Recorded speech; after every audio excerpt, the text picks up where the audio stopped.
그리고 이제 세 번째, 여기에서 또 얘기하는 거는 결국은 제가 백년 전쟁이 친일과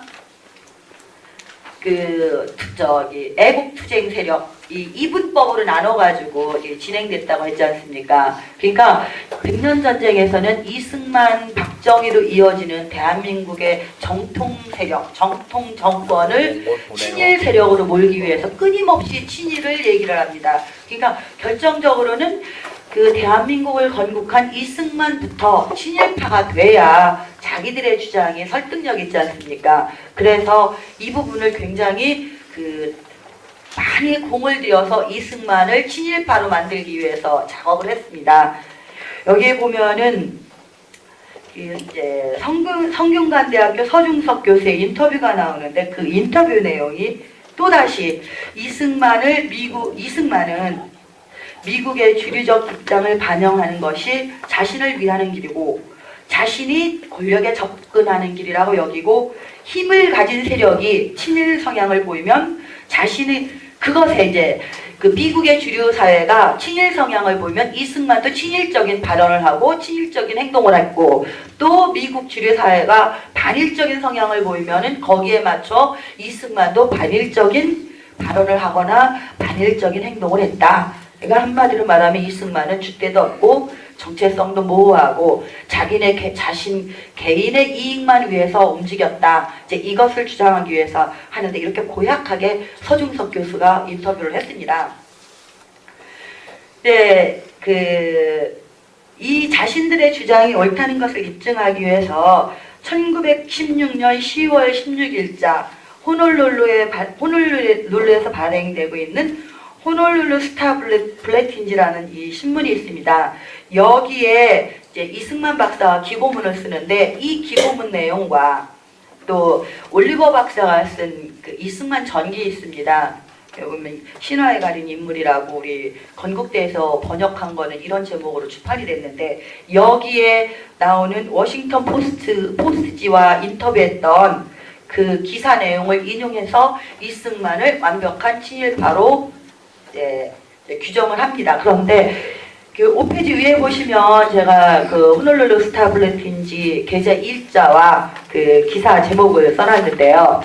기사 제목이 Dr. Lee denies that Korean school teaching anti-Japanese라고 되어 있습니다. 네, 이것을 가지고 백년 전쟁에서는 우리 학교에서는 일본을 비판하라고 가르치지 않는다.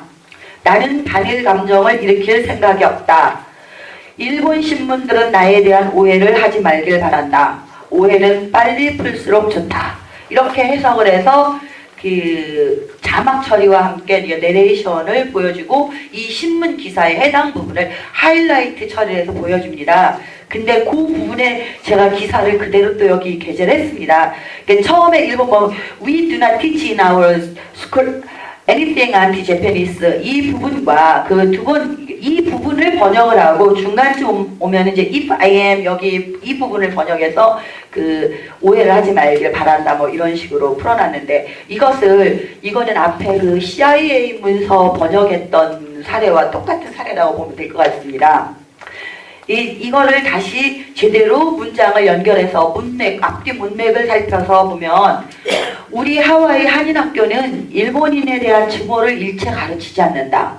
그러니까 일본을 비판하라고 가르치지 않는다는 게 아니라 일본인에 대한 증오를 이거는 굉장히 중요한 문제라고 생각되는데요. 이승만 대통령이 미국에서 독립운동하는 과정 내내 비폭력을 독립외교 노선을 걸으면서 이 폭력적인 것을 지향을 하지 말아야 된다 이런 얘기를 굉장히 많이 합니다. 그리고 또 하나는 여기에서 이 박사가 증오를 일본인에 대한 증오를 가르치지 않는다는 얘기는 개인의 일본인 개인과 일본의 제국주의를 철저하게 분리했다는 얘기입니다.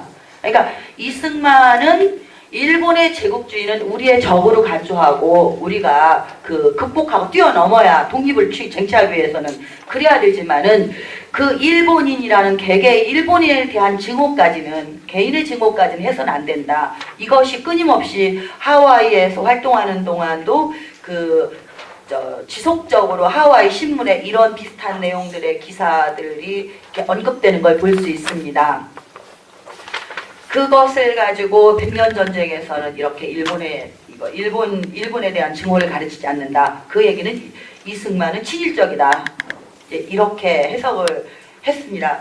그 뒤에 보면은 왜 이승만이 우리는 그 일본인에 대한 증오를 가르치지 않는지 그 설명을 하는 겁니다. 우리 그 일본인, 특히 하와이의 일본계 이주민에 대한 증오를 일체 가르치지 않는데, 그거는 우리 선생님들이 코스모폴리탄적이고 굉장히 심파티라는 말도 나오고 이렇게 쭉 나오는데, 그 하와이 사회 자체가 그 다인종이 있던 그 존재하고 있었지 않습니까? 처음에 일본인이 먼저 그 농장 노동자로 이주를 가 있고, 또 하와이 원주민들이 있고, 중국에서 간 하와이 노동자들이 있고, 중국인들이 있죠.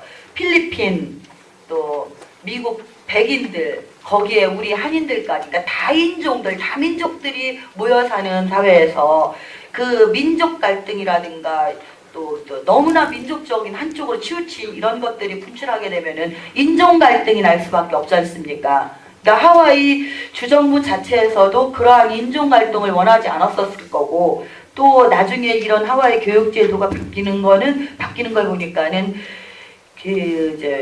인종 혼합 정책이라고 하기보다는 각 민족적인 이제 정체성이나 주체성을 너무 두드러지게